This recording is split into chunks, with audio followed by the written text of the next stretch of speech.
Suivez tous les marchés financiers avec CMC Markets France. Avec CMC Markets, tradez les CFD sur indices, devises, matières premières et actions 24 heures sur 24. CMC Markets, un des leaders mondiaux du trading de CFD Forex depuis 1989. Salut, c'est Trado. Voilà, vidéo de mise à jour pour l'indice parisien. Quelle superbe séance aujourd'hui, techniquement parlant, parce qu'évidemment, si vous étiez trader, c'était plutôt quelque chose d'assez stressant, mais techniquement parlant, c'était vraiment sympa, hein. Alors, pardon, il est intéressant de revenir à la séance d'hier. J'avais signalé sur la séance d'hier la présence du doji en croix inversée, et j'avais dit que psychologiquement, ça voulait dire l'incertitude des intervenants et que, eh bien, on pouvait avoir effectivement des réactions relativement surprenantes, hein, du fait justement de cet équilibre entre les haussiers et les baissiers.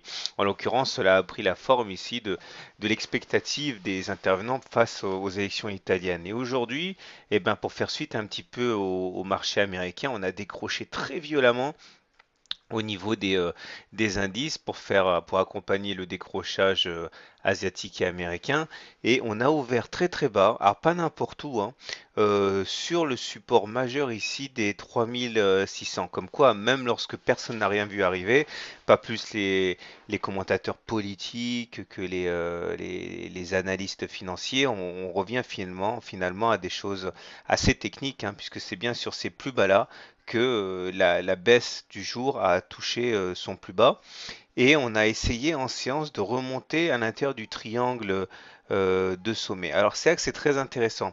Mais avant toute chose, je voudrais signaler, c'est dommage, j'ai pas eu l'occasion hier de m'épancher là-dessus. J'avais dit qu'il y avait une divergence baissière cachée aujourd'hui, et enfin hier, et j'avais dit qu'on en reparlerait plus aujourd'hui. Malheureusement, j'ai pas eu le temps.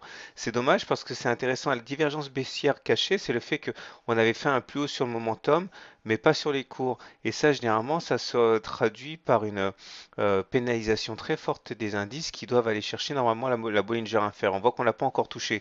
Tout ça me fait penser qu'on devrait quand même aller un petit peu plus bas. Bon, je reviens à mes moutons.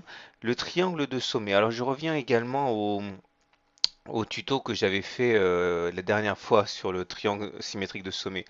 Alors, normalement, le triangle symétrique de sommet, ça se traduit par une sortie par le haut dans 63% des cas. Mais dans 37% des cas, c'est une sortie par le bas. Alors effectivement, c'est ce qui semble s'être passé aujourd'hui, hein. C'est-à-dire que on est dans le cas statistiquement improbable, c'est-à-dire une fois sur trois, on sort par le bas. Il est vrai que les annonces italiennes ont un petit peu bouleversé la donne. Et on avait également dans 16% des cas des fausses cassures. Alors si j'en parle, c'est parce qu'on verra sur le graphe plus tard que c'est ce qui s'est passé. Alors comment ça se passe quand c'est une sortie par le bas?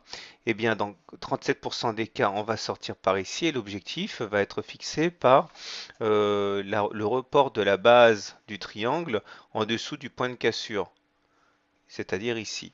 Alors si on revient à des choses concrètes, c'est-à-dire au cours, voilà ce qu'on a.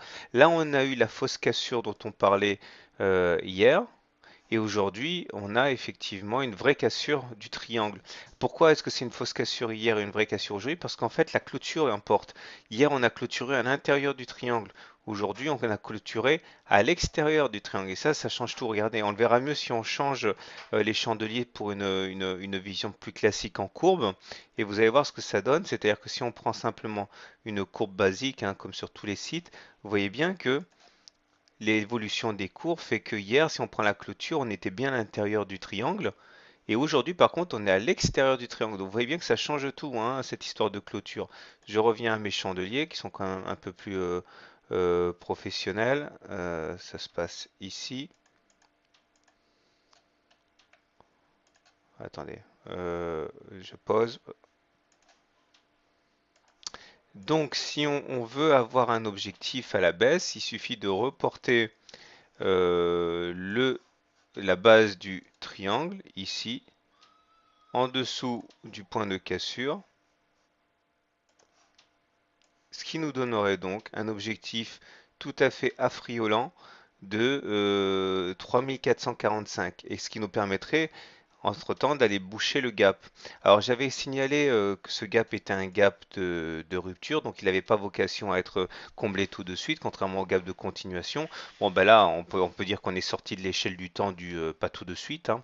Et pour aller le refermer, à mon avis, il va y avoir du monde, hein, effectivement. J'en profite pour dire qu'il y a un autre gap qui a été ouvert aujourd'hui, là, entre les plus bas d'hier et les plus hauts d'aujourd'hui. Et là aussi, hein, ça semble être un gap de rupture, c'est-à-dire qu'il n'aurait pas vocation statistiquement à être refermé tout de suite. Donc on peut très bien passer des mois avant d'aller le refermer.